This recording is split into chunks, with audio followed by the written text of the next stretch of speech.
تصور کیجئے 587 ہجری یعنی 1191 عیسوی میں ایک تنہا مسافر اجمیر کی قلعہ بند شہر میں قدم رکھتا ہے، جہاں پرتھوی راج چوہان کی حکومت تھی۔ راجستھان کا دل، جہاں قدیم ہندو مندر خاموش نگہبانوں کی طرح اونچے کھڑے تھے، جو طاقت اور عقیدے کے راز کی حفاظت کر رہے تھے، جہاں ہوا میں جاپ اور لا تعداد تیل کے دیے کی چمک رات کو آسمان کو روشن کرتی تھی۔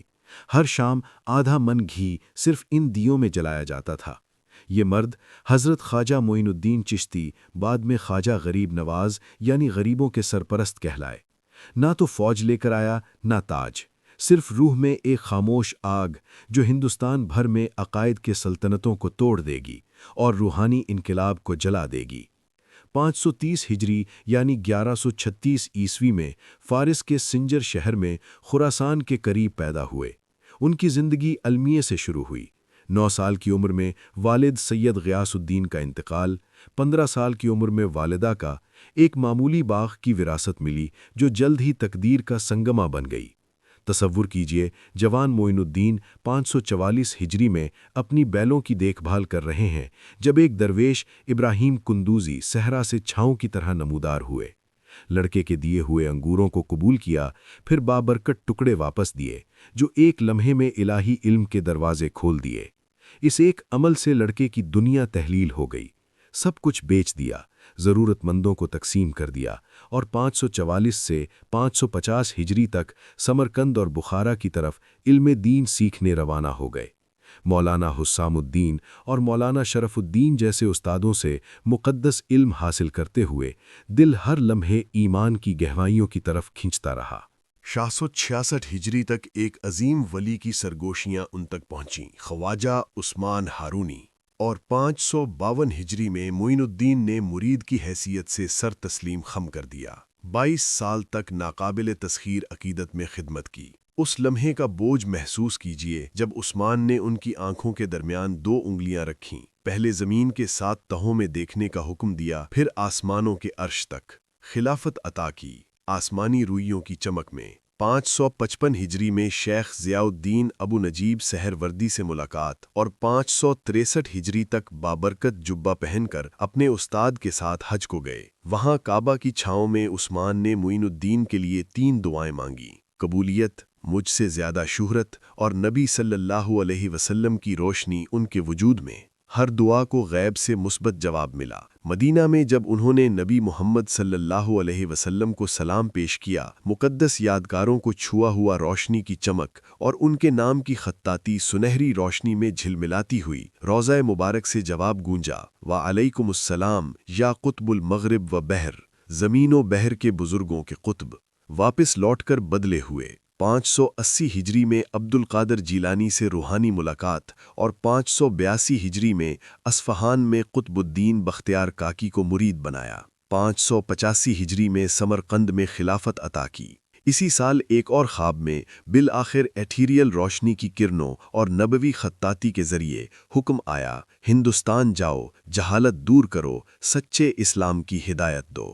ہندوستان کا راستہ آزمائشوں سے بھرا تھا، لاتعداد روحوں پر برکتوں عطا کرتے ہوئے، یہاں تک کہ 587 ہجری میں 52 سال کی عمر میں لاہور میں مختصر قیام کے بعد اجمیر پہنچے، جہاں آن ساگر جھیل ایک ممنوع جواہر کی طرح چمک رہی تھی، بڑے ترین مندر کے پاس، جو صرف شاہی خاندان کے لیے تھا۔ اس کے پانی گناہ دھونے والے مانے جاتے تھے۔ دیہاتوں کی آمدنی سے ہزاروں نوکر بتاتے تھے کہ کون سا بت بیٹا دیتا ہے، صحت یا دولت۔ خواجہ غریب نواز نے عصر کے وقت قرب میں چٹائی بچھائی، قطب الدین سے اذان کا حکم دیا، شرک بھرے اجمیر میں اللہ کی وحدانیت اور محمد صلی اللہ علیہ وسلم کی رسالت کا پہلا اعلان گونجا۔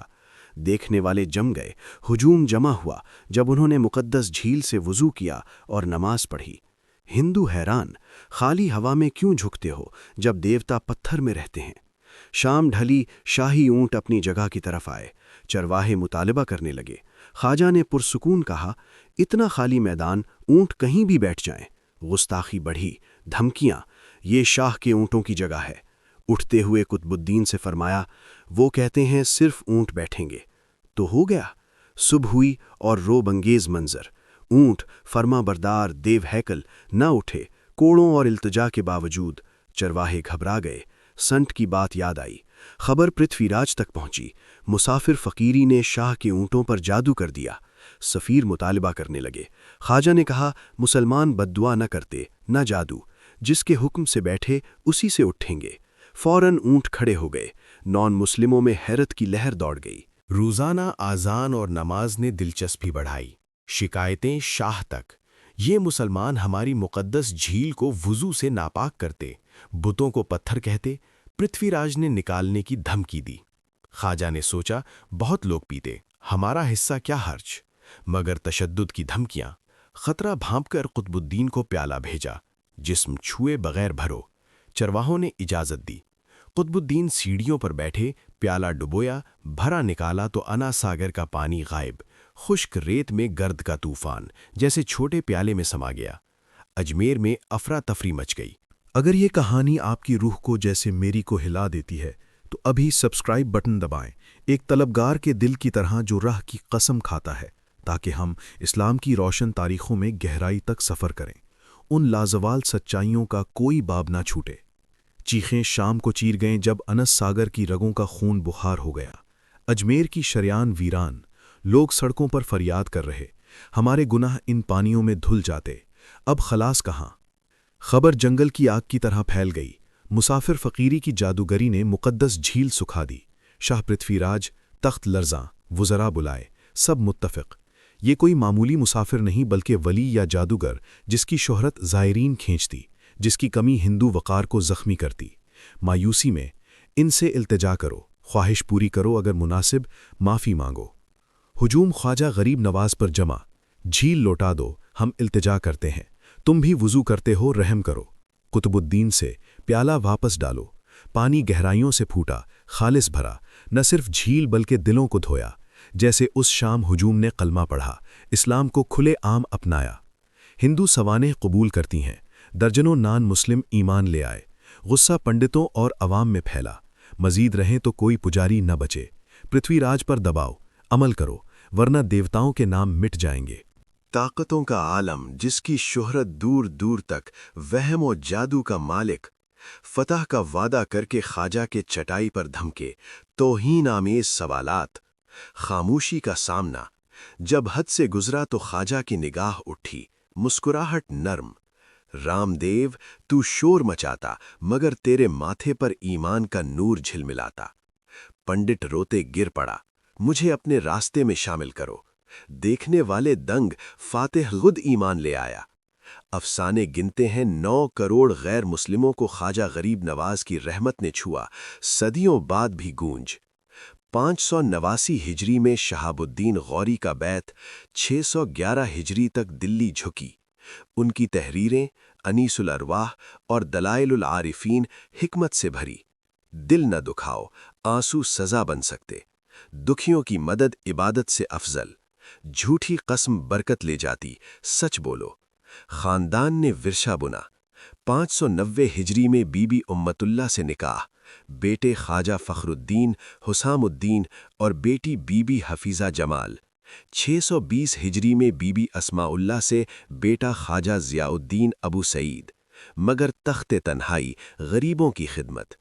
6 رجب 633 ہجری یعنی 1236 عیسوی کو 97 سال کی عمر میں اجمیر میں وصال، ماتھے پر عربی میں حبیب اللہ، اللہ کی محبت میں وفات۔ مزار قائم، جہاں دعائیں پردے چھیدتیں، معجزات اب بھی ظاہر ہوتے سچوں کے لیے۔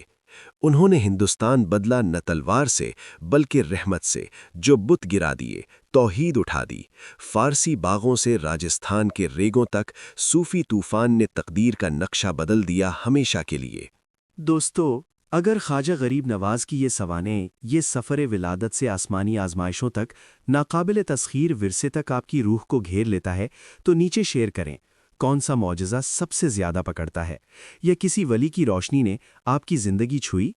آپ کی کہانیاں ہمارے مشترکہ سفر کو تقویت دیتی ہیں۔